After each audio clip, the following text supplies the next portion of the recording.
What is up, guys? How are we doing? Welcome back to another episode of the Jedi In Exile. With me, it's Tats, joined once again by the Norfolk Lion. Brian, how are we doing? Thank you.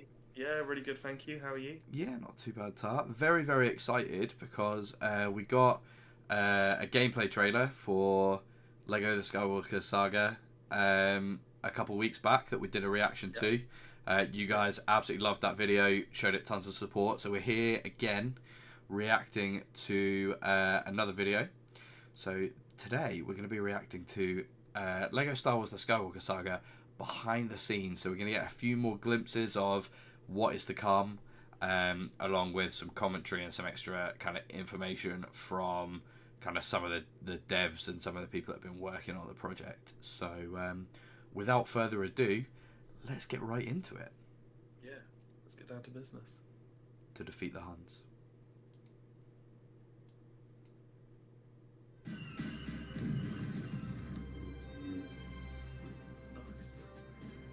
I've been a massive fan of Lego and Star Wars since I was very young.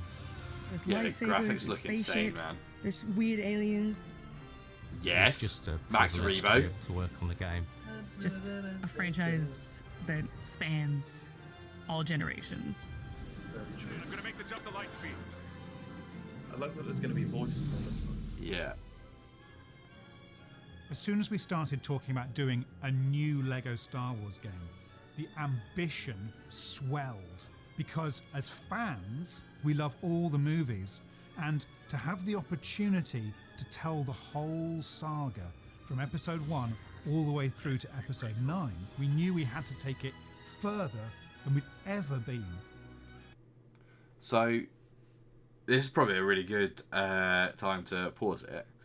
Like, I don't know if you can kind of see here, but this is just breaking down some pretty key some pretty key scenes that they've pulled out. It's really cool that this is purely accidental that I've paused it here, by the way. But so it's like this is all stuff that's been happening in like episode 2. So it's got like the main intro cutscene, the main outro cutscene, and then it looks here like we're gonna get quite a lot of in-depth stuff. We're gonna get the arena battle again, the Django boss fight. We get the assassination level, but look how much better. I don't know how well you guys can all see this, but just here, like, how much better this all looks than the one before, where it's a massive panned out and you're a tiny little car floating on the screen. To see what was going on and to control the ship, it was horrible. It's also like the Jedi Archive and stuff. Just looks like it's going to be so cool. good. I'm so excited for it, and It just seems like we know it's not going to be open world, but it just seems like there's going to be more like places to roam through. yeah, which is exactly how the Force Awakens one was. It's so good, and it's so. The thing that's really nice about this video compared to just the gameplay trailer is to kind of see the passion and the kind of the commitment from the guys behind it, and how big a project they realized this was. Just means that you know they're going to have done it justice because there's going to have been pressure on them. Yeah. We started off by having regular meetings with Lego and Lucasfilm, discussing just everything about the visual design of Star Wars, what makes a Star Wars game, how we might integrate Lego into this game. What's They that? gave us access I wonder to how long all this has of their taken them to libraries, make. which It's been was years, the isn't it? greatest thing to be able to from dig start to into. finish, when they're like, right, we're going to make a new game. Just look at that. The storytelling throughout Lego Star Wars is incredible many and better filled camera with angles. jokes and funny moments, because in a Lego game, we have freedom. Look at that X-wing in the You background. can use the humor and we can spin it. Jealous? So Han Solo is still being Han Solo, but he might have a banana instead of a blaster or something like that. Classic. You know it. We knew we needed to refresh the game and get something that felt familiar but reinvented. The systems, the frameworks we put in place. I really hope that you get to play in Otogunga, in Gungan City, from like the cutscenes and stuff. I really hope that we get a bit of a level in there. That'd be so good. To enable us to do that over like 100 different gameplay mechanics and all the different systems that make up that game. Real-time processing on the voices. So when you pick up a helmet and you put it on, your voice changes to sound like you're a stormtrooper. Well, looks like you've got a stormtrooper problem you should look into. Do you know what's mental? There are AAA games coming out now that aren't Lego, like AAA, like proper big titles that don't do this. Yeah. That don't have things that are like, oh, your character's wearing a mask, so let's make it sound like they're wearing a mask. Oh, they've taken the mask off, so now let's see if their voice changes. Like, that is... It seems obvious, doesn't it? Yeah, it does, but that's ridiculously in-depth for a game that's supposed to be like a kid's family game. And, alright, it's a big AAA title, but like, it's not what you expect. You don't expect these ridiculous mechanics in these sorts of games. It's... Definitely not. We're putting a lot of emphasis on the lighting and the environments. We have something like 12,000 materials that were generated for the game, 20,000 unique models, and 26,000 textures. Just explore so much more, because in some of them, like 6 levels just isn't enough, is it? So there's clearly going to be so much more like to explore. Well, the Force Awakens game, there were 10 chapters for that one movie. Were there? Right. Yeah, Okay. without any of the DLCs and stuff, so... Yeah. Oh no, that's so good. Like, let's just look at this. How detailed this all is with all the different flags and everything. It looks insane. Yeah, it's really, really good. If you're a fan of Lego Company's work, you'll be amazed at the resolution and the amazing work that the models team have done. We get to recreate all these iconic designs, literally brick by brick. We built the ships entirely out of Lego bricks. So that's not just the exterior of the ship, that's the interior, so you can land inside these ships and walk around in an environment entirely made out of Lego bricks. If you were to build one of our capsule ships in real life, it would take millions and millions of bricks. We've designed some of the characters that don't exist as physical models. What we would do is we'd look at the film reference and we'd take existing Lego creatures and characters that are similar, and then what we end up with is something that is as accurate as we could make it. Take the Bantha, for example. So it's just really true to Lego IP, and it's really true to the film IP.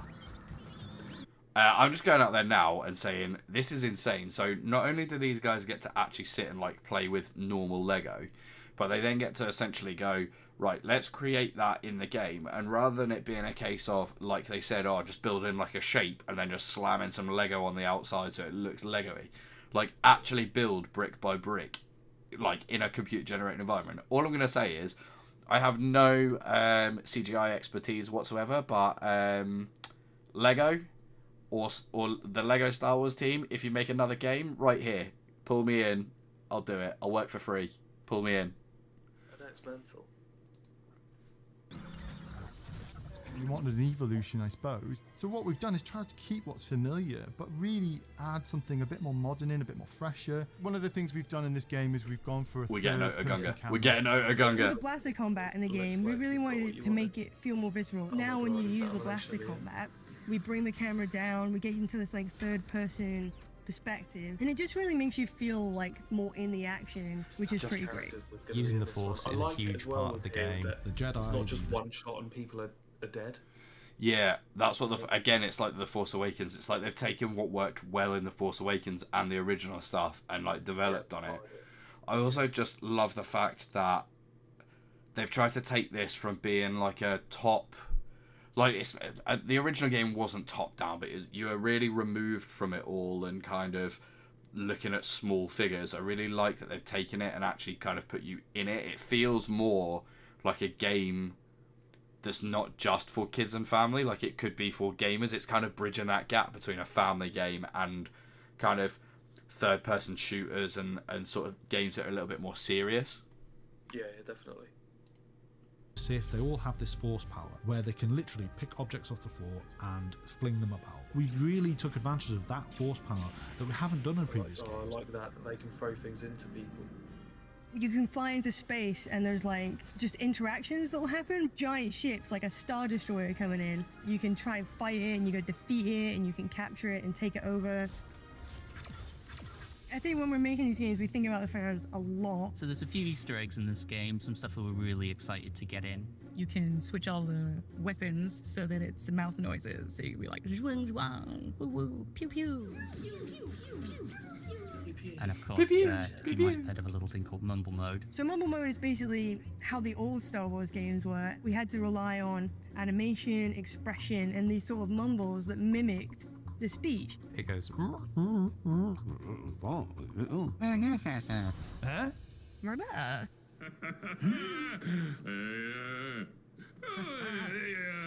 I might actually play it like that. Seeing your work For the put together nostalgia. on a scale like Oh, this the Anakin really makes it Obi-Wan feel level is gonna like be- it's something special. This is the ultimate experience of going everywhere in the universe as whatever character you want and really being There could be, if there's going in to be, if Star there's Wars. 10 levels in Force Awakens, there could well be 90 levels in this game. They do 10 for each, and they could easily do 10 for each. The thing is, what they've got to think about is they're charging people 50 quid, in some cases 60 for the special edition. They can't, with the original one, they made the, you know, like they had the original and then the prequel, like, and then they pulled it all together as the whole saga, and then they released the Clone Wars game and the Force Awakens game. So they had material to build on. This one, they've got to have like gone, this is probably the only game that we're bringing out, Yeah, because there's nowhere else for them to go at the moment. So it's Yeah, so got, they're putting, leaving everything on the field. yeah. Wars. And I can't wait for players to see the hard work. Been a really ambitious project. What they've achieved, they should be rightfully proud of. Obi-Wan Grievous. Gonna be incredible, man. Gonna be I absolutely really like incredible. that video actually, that we see a bit more gameplay. That's what I mean. So this is why I thought this would be a really good thing for us to react to. Hopefully you guys really enjoyed it. It's got us super, super excited for this. Honestly, April 5th cannot come soon enough. I got my pre-order done this week. So absolutely... I had my pre-order in about a year ago. And I was absolutely buzzing for it. Gonna be unreal. I think we're gonna try and do some playthroughs. We're not sure how that's gonna work with the distance and stuff, but we'll try and make it work. If you guys want to see that sort of thing. Thank you for watching. Thank you for sticking around. We have been the Jedi in Exile. Don't forget to like and subscribe. Comment down below. Let us know what you guys think, and we will catch you guys all in the next one. Peace. May the Force be with you all.